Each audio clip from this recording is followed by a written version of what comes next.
करनी सेना विस्तार का कार्यक्रम चालू हो रहा है आज से।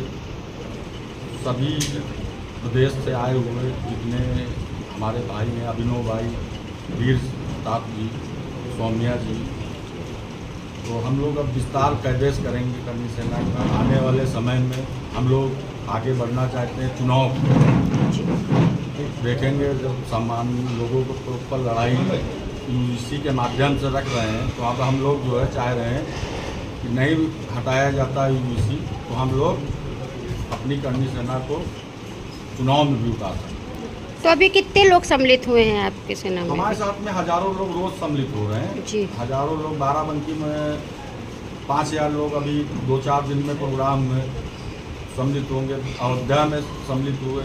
ये हमारी अवध की महिला शक्ति की है, ये भी हमारे साथ जो है जिलाध्यक्ष थी, अब उनका जो है बढ़ते जा रहे हैं सब कार्यकर्ता। प्रदेश अध्यक्ष जी, 2027 के चुनावों में कौन से प्रमुख मुद्दे रहेंगे आपके? हम लोगों का प्रमुख मुद्दा यही है कि सनातन को, जैसे स्वामी प्रसाद मौर्य, रावण, अखिलेश यादव जी, ये सब लोग जो है सनातन को, हमारे देवी देवताओं को नाश पड़ने पर लगे हैं।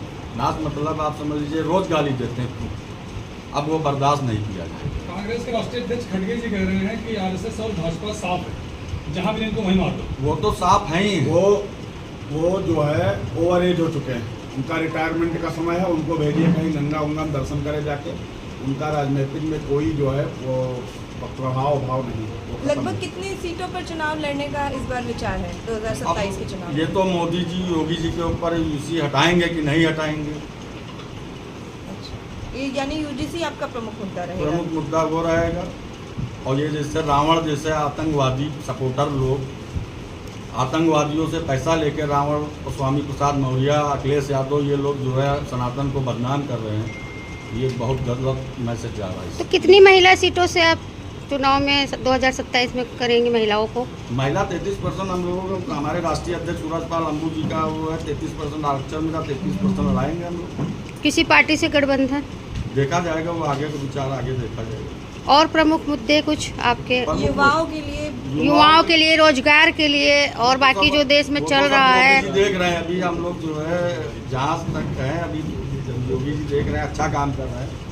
हम लोगों का एक मुद्दा ये है, अयोध्या में जो राम मंदिर बना है उसमें जब तक हम लोगों का, हमारे राष्ट्रीय अध्यक्ष सूरजपाल अंबू जी का ये मानना है कि जब तक वहाँ सदस्य हमारा एक परिवार का नहीं होगा, तब तक जो है हम वहाँ दर्शन करने नहीं जाएंगे। वो पढ़ लिया है सूरजपाल अंबू जी ने। पुराने तरीके खरीद फरोख्त करें। अब ठाकुर अमर सिंह तो रहे नहीं, तो दलाली करें इनकी। लेकिन वर्तमान में कौन लोग रोक रहे हैं? अब रोकना जो चाह रहा है वो आप भी समझ रहे हैं, हम भी समझ रहे हैं, लेकिन वो रुकने वाले नहीं योगी जी। वो देश के आने वाले समय के जब तक यहाँ रहेंगे, उत्तर प्रदेश के मुख्यमंत्री रहेंगे, बाद में वो प्रधानमंत्री बनेंगे। राम मंदिर का इतना बड़ा मुद्दा था 500 सालों का, वो योगी जी की ही देन थी, जो आज योगी जी, मोदी जी उठाए उसको, लेकिन आज बनके तैयार तो हुआ।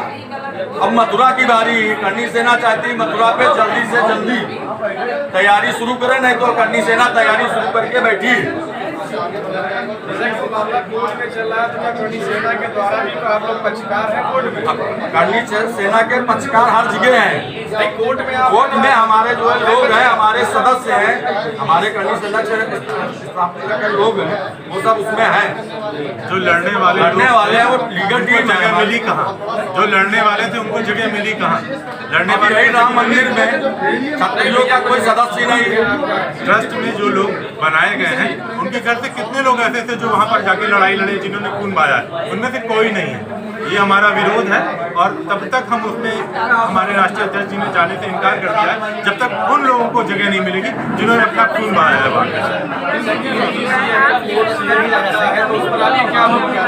कोर्ट से तो हमें उम्मीद यही लगा कि हम लोग बैठे हैं कि वहाँ पे स्टे दिया गया तो हम लोगों को पक्ष में रखा जाएगा। 2012 वाला नियम लागू किया। माननीय न्यायालय से फटकार लगी है उन लोगों को जिन्होंने बेसंगति फैलाने की कोशिश की। हमारे राष्ट्रीय अध्यक्ष जी तो हमेशा कहते हैं धर्मेंद्र प्रसाद जी का इस्तीफा लेना चाहिए। आप उसके पक्ष में हमारे राष्ट्रीय अध्यक्ष का निर्णय हमारे लिए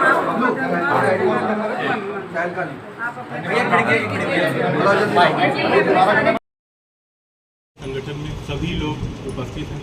आप देखेंगे यहाँ पर शुक्ला जी हैं, दीक्षित जी हैं, सभी धर्मों, सभी जातियों को सभी लेकर हम एक सभी साथ लोगों को लेके चल रहे हैं। सभी जो है यादव, ठाकुर, पंडित, बनिया, हमारा सभी लोग। मेन एजेंडा है सनातन को मजबूत करना।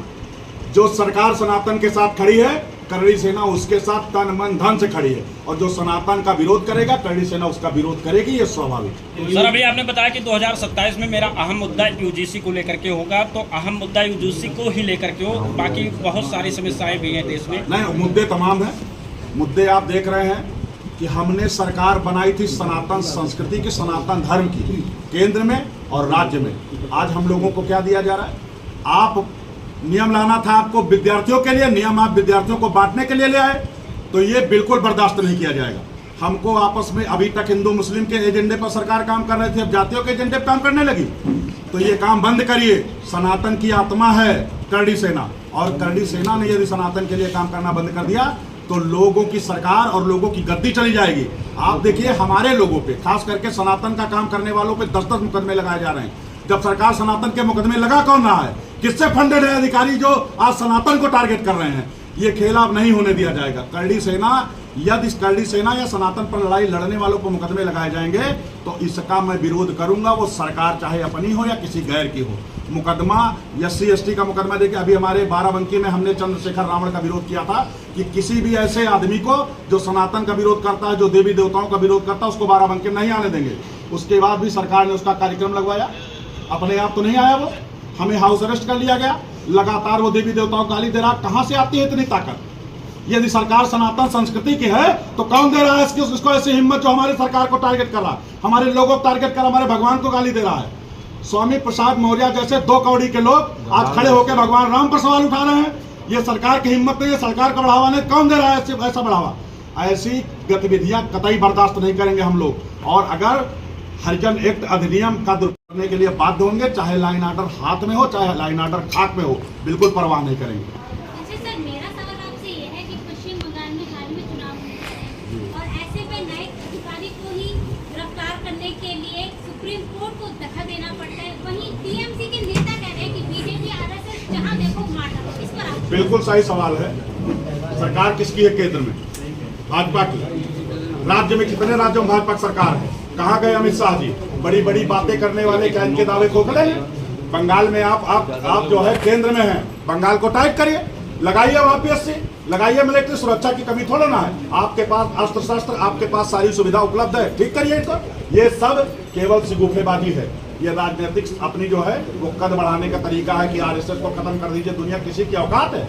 जो सनातन पर काम करने वाले लोगों को गोली उठाइए। सरकार सनातन संस्कृति है, लोगों को बरगलाने पे नहीं आना है। और दूसरी चीज हम आपको बता दें कि आज केवल और केवल, हमने आपको पहले बताया अभी भी, कि सनातन को जितना आसानी से टारगेट किया जा रहा है, बैठे हुए अधिकारियों को सोचना चाहिए कि जिस दिन हम लोग लड़ना बंद कर देंगे ना, तो ऐसे अधिकारियों को उत्तर प्रदेश नहीं, भारत में शरण नहीं मिलेगी, जो आज पश्चिम बंगाल में है, क्योंकि वहाँ सनातनी कमजोर है।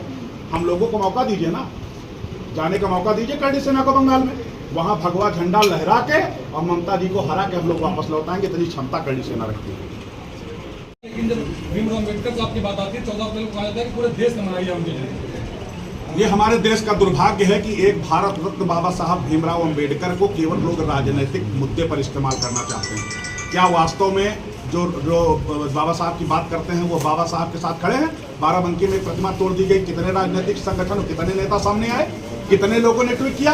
केवल बाबा साहब के सपनों को बेच रहे हैं नेता लोग। ये बाबा साहब के अनुयायियों को देखना चाहिए। और बाबा साहब को जो मानते हैं वो आक्रांता नहीं हो सकते। बाबा साहब शांति के परिचायक थे, उन्होंने शांति का रास्ता निकाल करके संविधान लिखा है। नेताओं से अपील है कि बाबा साहब को बेचिए मत, उनके नाम को मत बेचिए। उनकी आप मूर्तियां लगवा के, मूर्तियां तोड़वा करके और राजनीतिक जो है वो लाभ लेने का प्रयास करते हैं। हमारे दलित भाइयों को बरगला करके आप राजनीति कर रहे हैं। ये सब केवल राजनीतिक स्टंट है।